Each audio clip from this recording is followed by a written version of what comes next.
Hi guys, welcome to revision time. आज मैं ला रही हूँ आप सभी के लिए DSSB एसओ हॉर्टिकल्चर एग्जाम के लिए 21 अप्रैल वालों के लिए इंपॉर्टेंट जीके जीएस के क्वेश्चन, और इसमें कुछ क्वेश्चन हिंदी के भी हैं जो कि आपको आने वाले एग्जाम में हेल्प करेंगे। तो चलिए स्टार्ट करते हैं आज की ये वीडियो। मगर वीडियो को स्टार्ट करने से पहले अगर आप चैनल पर पहली बार आएँ तो चैनल को सब्सक्राइब कर लें और साथ ही इस वीडियो को लाइक भी ज़रूर कर दें। ये प्रैक्टिस सेट की वीडियो जिनके एग्जाम 21 और 22 अप्रैल को होने वाले हैं उन लोगों के लिए बहुत ही ज़्यादा हेल्पफुल है। तो चलिए हम स्टार्ट करते हैं आज के सारे जीके और जीएस के question. Question number 1, Srihari Nataraj का संबंध किस राज्य से है? इसका आंसर है कर्नाटक। श्रीहरि नटराज का संबंध बेंगलुरु कर्नाटक से है। उनका जन्म 16 जनवरी 2001 को हुआ था। वह एक प्रसिद्ध भारतीय तैराक हैं। उन्होंने दक्षिण कोरिया के ग्वांगजू में 2019 विश्व एथलेटिक्स चैंपियनशिप में भारत का प्रतिनिधित्व किया था। नेक्स्ट क्वेश्चन, जाकिर हुसैन का संबंध किस घराने से है? इसका आंसर है पंजाब घराने से। तबला वादक जाकिर हुसैन पंजाब घराने के थे। उनके पिता अला रखा खां भी इसी घराने के थे। जाकिर हुसैन को 1992 में द प्लैनेट ड्रम और 2009 में ग्लोबल ड्रम प्रोजेक्ट के लिए ग्रैमी अवार्ड मिला था।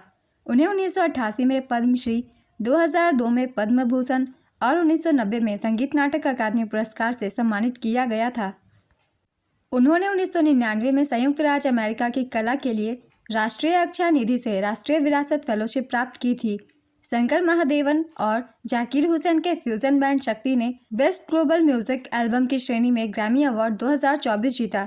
यह ग्रैमी अवार्ड का 66वां संस्करण था। हाल ही में जाकिर हुसैन का निधन हो गया है, इसलिए इनसे रिलेटेड सारे पॉइंट्स बहुत ही इंपॉर्टेंट है। आगे भी आपके एग्जाम के लिए ये काफ़ी इंपॉर्टेंट है, इसलिए सभी को याद रखिएगा।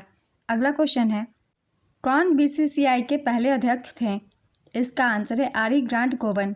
आरी ग्रांट गोवन एक व्यवसायी और उस समय के एक प्रमुख व्यापारिक घराने गोवन ब्रदर्स लिमिटेड के प्रबंध निदेशक थे। वह पहले BCCI अध्यक्ष थे। 1928 में जब BCCI की स्थापना हुई तो उन्हें अध्यक्ष चुना गया। वह 1933 तक इस पद पर रहे। BCCI के दूसरे अध्यक्ष सर सिकंदर हयात खान थे। GST संविधान के किस संशोधन अधिनियम द्वारा पेश किया गया था? इसका आंसर है 101वें संशोधन अधिनियम।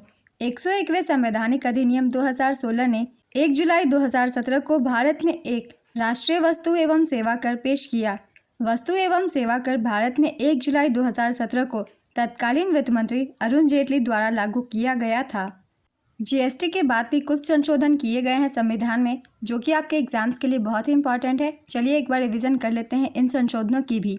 भारतीय संविधान का 102वां संशोधन राष्ट्रीय पिछड़ा वर्ग आयोग को संवैधानिक दर्जा प्राप्त करने तथा इसे राष्ट्रीय अनुसूचित जाति आयोग और राष्ट्रीय अनुसूचित जनजाति आयोग के समक्ष लाने के लिए लाया गया था।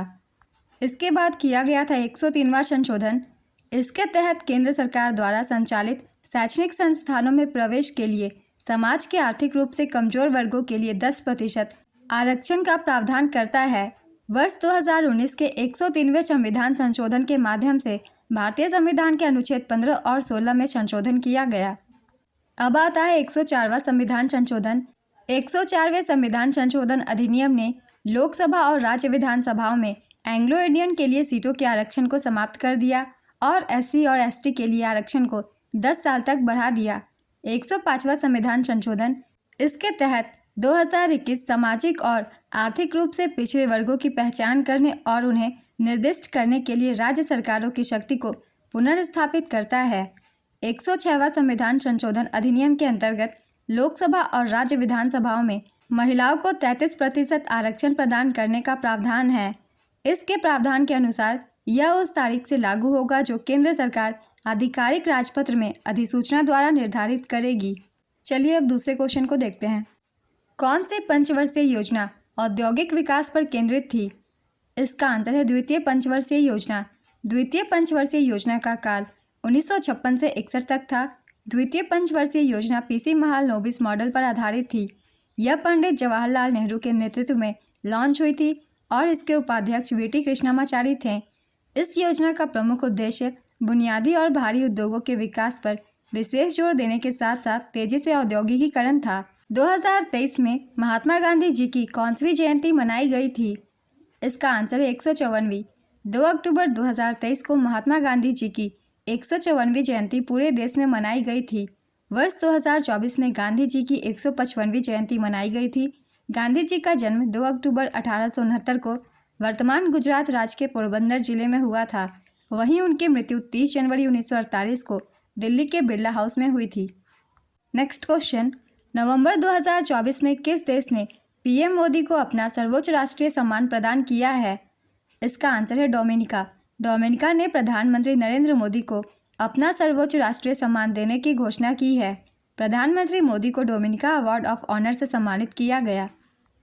डोमिनिका ने प्रधानमंत्री नरेंद्र मोदी को कोरोना महामारी के दौरान कैरिबियाई राष्ट्र में उनके योगदान और भारत और डोमिनिका के बीच द्विपक्षीय साझेदारी को बढ़ाने के समर्पण के लिए अपना शीर्ष पुरस्कार प्रदान किया। नेक्स्ट क्वेश्चन, 7वीं पंचवर्षीय योजना की अवधि क्या थी? इसका आंसर है 1985 से 1990। इस समय प्रधानमंत्री राजीव गांधी थे। 7वीं पंचवर्षीय योजना के दौरान लक्ष्य वृद्धि दर 5% थी और वास्तविक वृद्धि दर 6.02% थी और प्रति व्यक्ति आय की वृद्धि दर 3.7% थी। इस योजना में भोजन, काम और उत्पादन का नारा भी दिया गया। भारतीय संविधान का कौन सा अनुच्छेद उच्च न्यायालय को रिट जारी करने की शक्ति देता है? इसका आंसर है अनुच्छेद 226। ध्यान दीजिएगा, यहाँ उच्च न्यायालय पूछा गया है, सर्वोच्च न्यायालय नहीं। उच्च न्यायालय को अनुच्छेद 226 के तहत रिट जारी करने की शक्ति है। भारतीय संविधान का अनुच्छेद 226 उच्च न्यायालयों को रिट जारी करने की शक्ति देता है। यह शक्ति संविधान के भाग 3 के तहत दिए गए मौलिक अधिकारों के प्रवर्तन और संरक्षण के लिए दी गई है। अनुच्छेद 226 के तहत जारी की जाने वाली रिट है बंदी प्रत्यक्षीकरण, परमादेश, उत्प्रेषण, प्रतिषेध, अधिकार परीक्षा। भारत का सर्वोच्च न्यायालय अनुच्छेद 32 के तहत रिट जारी कर सकता है। संविधान के अनुच्छेद 32 के तहत प्रदान किए गए 5 प्रकार के न्यायिक आदेश हैं: बंदी प्रत्यक्षीकरण, अधिकार परीक्षा, परमादेश, उत्प्रेषण और नज़रबंदी। नेक्स्ट क्वेश्चन, भारत के किस पड़ोसी देश का सबसे कम शिशु मृत्यु दर है? नेपाल, बांग्लादेश, पाकिस्तान, अफगानिस्तान। इसका आंसर है नेपाल। नेक्स्ट क्वेश्चन, अर्थव्यवस्था में थोक व्यापार का क्या अर्थ है? इसका आंसर है बड़ी मात्रा में सामान खरीदना और उसे छोटी छोटी मात्रा में बेचना। जो लोग निर्माताओं से बड़ी मात्रा में सामान खरीदकर उसे छोटी मात्रा में दूसरे व्यापारियों को बेचते हैं, उन्हें थोक व्यापारी कहते हैं। थोक व्यापार घरेलू व्यापार की एक प्रमुख श्रेणी है। Next question, doctor Bhimrao Ambedkar ने जातिगत भेदभाव खत्म करने और पिछड़े वर्गों के लिए शिक्षा और सामाजिक आर्थिक सुधार लाने के लिए किस सभा की स्थापना की थी? इसका आंसर है बहिष्कृत हितकारिणी सभा। उन्होंने बहिष्कृत हितकारिणी सभा की स्थापना 20 जुलाई 1924 को मुंबई में की थी। यह संस्था छूतों के उत्थान के लिए बनाई गई थी। डॉक्टर भीमराव अंबेडकर ने मूक नायक 1920, समता 1929 और जनता 1930, बहिष्कृत भारत 1927 में जैसी पत्रिकाएं प्रकाशित की थी। उन्होंने जाति का उन्मूलन, बुद्ध या कार्ल मार्क्स, अछूत वे कौन है और अछूत कैसे बन गए, अछूत बनना, बुद्ध और उनका धम्म, हिंदू महिलाओं का उत्थान और पतन जैसी किताबें लिखी थीं। नेक्स्ट क्वेश्चन, लाडो लाली लोक कला किस जनजाति द्वारा किया जाता है? इसका आंसर है संथाली जनजाति। यह कला मुख्य रूप से झारखंड, पश्चिम बंगाल, उड़ीसा और बिहार के आदिवासी क्षेत्रों में पाई जाती है। लाडो लाडली नृत्य मुड़िया जनजाति के लोग करते हैं। नेक्स्ट क्वेश्चन, वर्तमान में भारत के राष्ट्रीय सुरक्षा सलाहकार कौन है? इसका आंसर है श्री अजीत डोभाल। भारत का राष्ट्रीय सुरक्षा सलाहकार भारत के वरीयता क्रम में 7वें स्थान पर होता है और उसे कैबिनेट मंत्री का दर्जा प्राप्त होता है। नेक्स्ट क्वेश्चन, 2011 में संगीत नाटक अकादमी पुरस्कार कितने को मिला था? इसका आंसर है 11। नेक्स्ट क्वेश्चन, कृषि जनगणना 2018-19 के अनुसार प्रति किसान आय कितना है? इसका आंसर है 10,218। 2012-13 के अनुसार औसत मासिक आय 6,426 रुपये थी। नाबार्ड की रिपोर्ट के मुताबिक साल 2021-22 में किसान परिवारों की औसत मासिक कमाई 13,661 रुपये थी। नेक्स्ट क्वेश्चन, 2000 की जनगणना के अनुसार कितने वर्ष के लोगों को साक्षर माना गया है? इसका आंसर है 7 वर्ष या 7 वर्ष से ऊपर के लोगों को। 2011 की जनगणना के अनुसार साक्षर व्यक्ति वह है जो 7 वर्ष का है और किसी भी भाषा को समझ के साथ पढ़ और लिख सकता है। नेक्स्ट क्वेश्चन, नास्तिक और रास्ते का विलोम शब्द क्या होगा? इसका आंसर है आस्तिक और बेराह। नेक्स्ट क्वेश्चन, इनमें से कौन सा शब्द पुल्लिंग होगा? इसका आंसर है दानव। अशोक के अधिकांश शिलालेख किस भाषा में लिखे गए थे? इसका आंसर है प्राकृत। अशोक के अधिकांश शिलालेख प्राकृत भाषा में थे और ब्राह्मी लिपि में लिखे गए थे। अगला प्रश्न है, राज्य विधान परिषद में राज्यपाल द्वारा कितने सदस्यों को मनोनीत किया जाता है? इसका आंसर है 1/6 हिस्सा। किसी राज्य की विधान परिषद में सदस्यों की कुल संख्या का 1/6 हिस्सा राज्यपाल द्वारा मनोनीत किया जाता है। साहित्य, विज्ञान, कला, सहकारी आंदोलन और सामाजिक सेवाओं जैसे क्षेत्रों में ज्ञान या व्यवहारिक अनुभव रखने वाले लोगों में से राज्यपाल मनोनीत करता है। ये लोग विभिन्न हित समूहों से जुड़े होते हैं और अपने अपने क्षेत्रों के विशेषज्ञ होते हैं। विधान परिषद में सदस्यों की कुल संख्या उस राज्य के विधानसभा में सदस्यों की कुल संख्या के 1/3 से ज़्यादा नहीं होती। किसी राज्य की विधान परिषद में सदस्यों की कुल संख्या कम से कम 40 होती है। नेक्स्ट क्वेश्चन, खशाबा दादा साहेब जाधव किस खेल से जुड़े हुए थे? इसका आंसर है कुश्ती से। केडी जाधव, आप लोगों ने नाम सुना होगा। खशाबा दादा साहेब जाधव इनका पूरा नाम था। ये कुश्ती से जुड़े हुए थे। वे भारत के पहले व्यक्तिगत ओलंपिक पदक विजेता थे। उन्होंने 1952 के हेलन सिंह की ओलंपिक में कांस्य पदक जीता था। पुरुष फ्री स्टाइल 57 किलोग्राम में इन्होंने जीता था। वे महाराष्ट्र के गोलेश्वर गांव के रहने वाले थे। लंदन 1948 में अपने ओलंपिक डेब्यू में 6ठे स्थान पर रहे थे। 14 अगस्त 1984 को एक सड़क दुर्घटना में गंभीर रूप से घायल होकर उनका निधन हो गया। 2001 में मरणोपरांत उन्हें अर्जुन पुरस्कार से सम्मानित किया गया था। नेक्स्ट क्वेश्चन, मगध के शासक बिंबिसार का उत्तराधिकारी कौन था? इसका आंसर है अजातशत्रु। हर्यक वंश के राजा बिंबिसार के बाद उनके बेटे अजातशत्रु ने मगध पर राज किया। अजातशत्रु ने अपने पिता की हत्या कर सत्ता हासिल की थी। बिंबिसार मगध का शासक था। बिंबिसार हर्यक वंश का संस्थापक था। बिंबिसार ने 544 ईसा पूर्व से 492 ईसा पूर्व तक 52 वर्षों तक शासन किया। उन्हें उनके बेटे अजातशत्रु ने कैद कर लिया और उनकी हत्या कर दी। राजा बिंबिसार को श्रेनिका या सैनिया के नाम से भी जाना जाता था। वे राजा भक्तिया के पुत्र थे जो हर्यक वंश के पहले राजा थे। अजातशत्रु को कुनिक के नाम से भी जाना जाता था। अजातशत्रु ने ही पाटलिपुत्र शहर की स्थापना की थी। गुड फ्राइडे किस धर्म का प्रमुख त्यौहार है? इसका आंसर है ईसाई धर्म का। गुड फ्राइडे ईसाई धर्म का एक प्रमुख त्यौहार है। इस दिन को शोक दिवस के रूप में मनाया जाता है। यह दिन ईसा मसीह को क्रॉस पर चढ़ाए जाने की याद में मनाया जाता है। गुड फ्राइडे को Holi Friday, black Friday, great Friday के नाम से भी जाना जाता है। इस दिन ईसाई धर्म के लोग चर्च में काले कपड़े पहनकर प्रार्थना करते हैं। इस दिन प्रभु यीशु की पदयात्रा भी निकाली जाती है। इस दिन ईसाई धर्म के लोग अपने पापों के लिए क्षमा मांगते हैं। ईसाई धर्म के लोग इस त्यौहार के लिए 40 दिन पहले ही उपवास और व्रत का पालन करना शुरू कर देते हैं। नेक्स्ट क्वेश्चन, निम्न में से भारत के किस पड़ोसी देश का जनसंख्या घनत्व सबसे कम है? भूटान, नेपाल, पाकिस्तान, बांग्लादेश। इसका आंसर है भूटान। साल 2024 में भूटान का जनसंख्या घनत्व 21 व्यक्ति प्रति वर्ग किलोमीटर था। साल 2022 में भी भूटान का जनसंख्या घनत्व करीब 20.47 व्यक्ति प्रति वर्ग किलोमीटर था। भारत के पड़ोसी देशों में बांग्लादेश का जनसंख्या घनत्व सबसे ज़्यादा है। मंगोलिया दुनिया का सबसे कम जनसंख्या घनत्व वाला देश है। नेक्स्ट क्वेश्चन, वर्ष 2024 के संदर्भ में सुखबीर सिंह संधू क्या है? इसका आंसर है चुनाव आयुक्त। मार्च 2024 में सुखबीर सिंह संधू और ज्ञानेश कुमार को नए चुनाव आयुक्त के रूप में नामित किया गया है। नेक्स्ट क्वेश्चन, मुस्लिम लीग की स्थापना किस घटना के बाद हुई? इसका आंसर है बंगाल विभाजन के बाद। मुस्लिम लीग की स्थापना 1906 ईस्वी में आगा खां, ढाका के नवाब सलीमुल्लाह और नवाब मोहसिन उल मुल्क के नेतृत्व में की गई थी। आगा खां मुस्लिम लीग के पहले अध्यक्ष थे। मोहम्मद अली जिन्ना 1913 में मुस्लिम लीग में शामिल हुए। 1930 में इकबाल ने फ्रंटियर प्रांत बलूचिस्तान, सिंध और कश्मीर के संघ का सुझाव दिया, महासंघ के भीतर एक मुस्लिम राज्य के रूप में।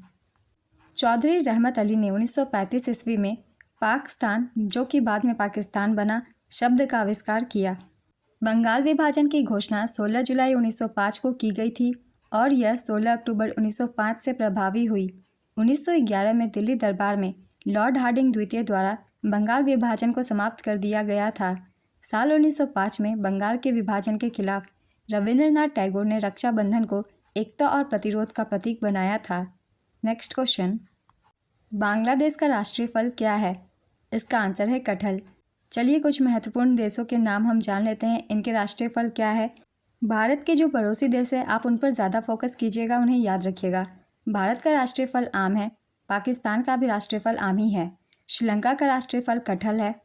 थाईलैंड का है डुरियन। मलेशिया का भी डुरियन। इंडोनेशिया का भी डुरियन। फिलीपींस का है आम। जापान का तेंदू। टर्की की अंजीर।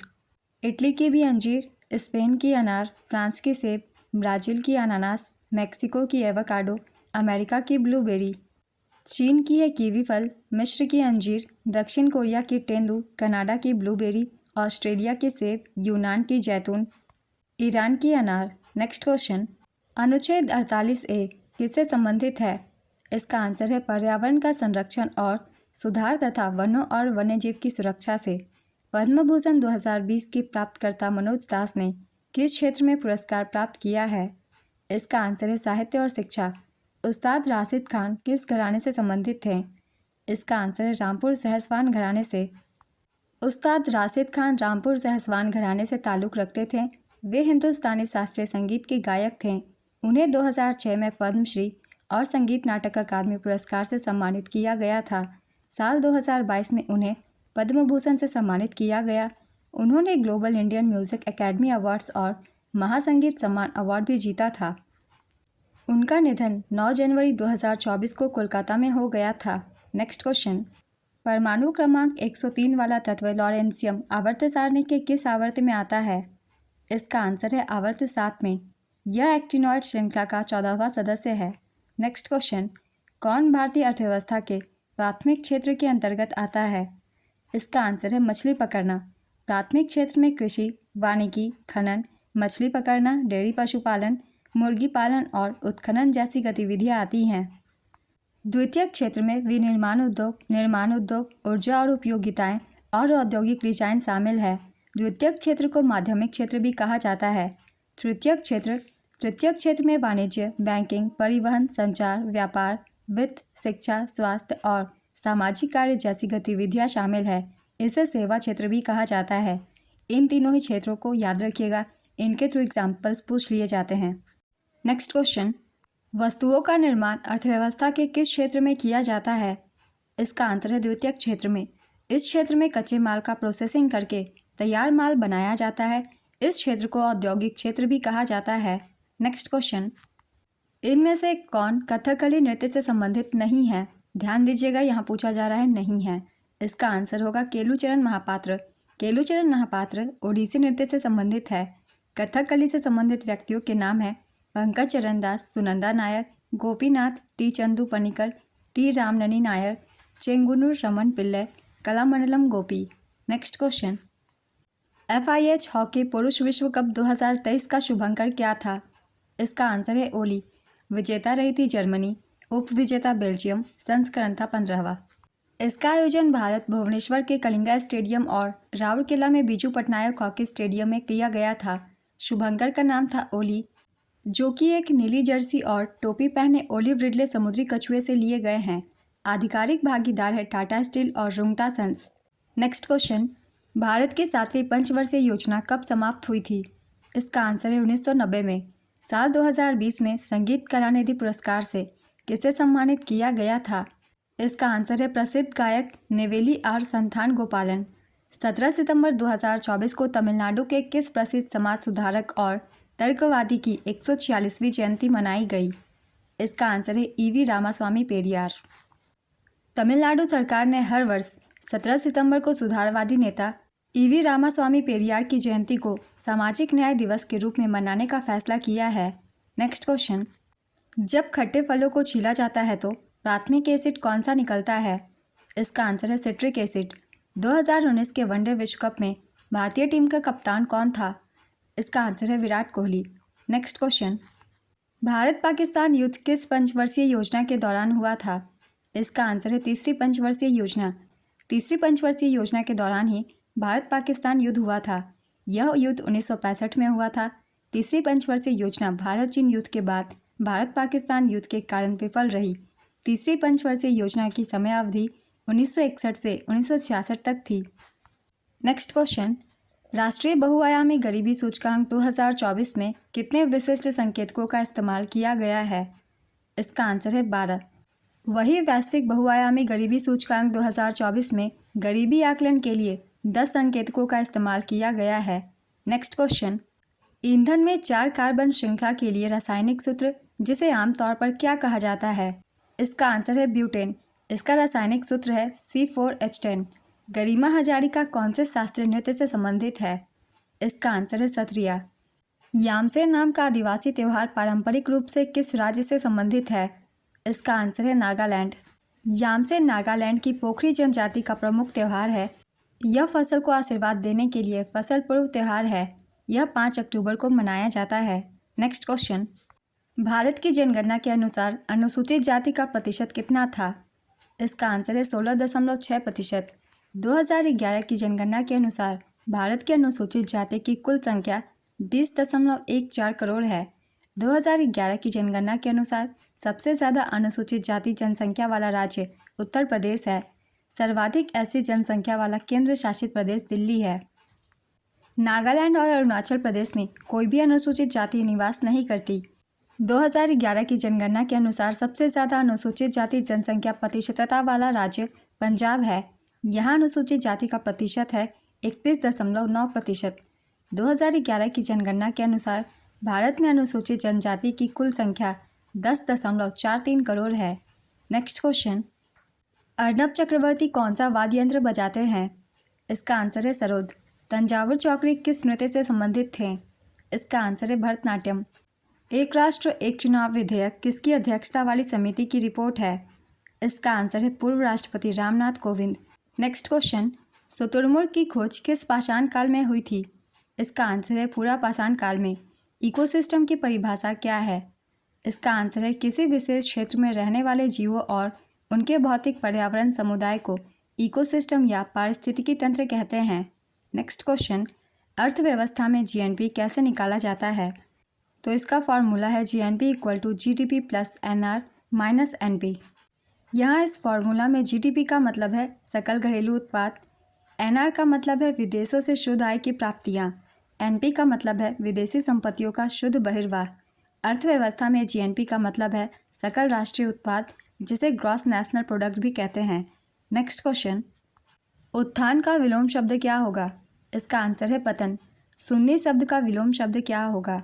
इसका आंसर है बधिर या अनसुनी। तालाब का पर्यायवाची शब्द क्या होगा? इसका आंसर है जलाशय, सरोवर, सर, पुष्कर, पोखरा, जलवान, सरसी, ताल, तराग। ग्रस्त का विलोम शब्द क्या होगा? इसका आंसर है मुक्त।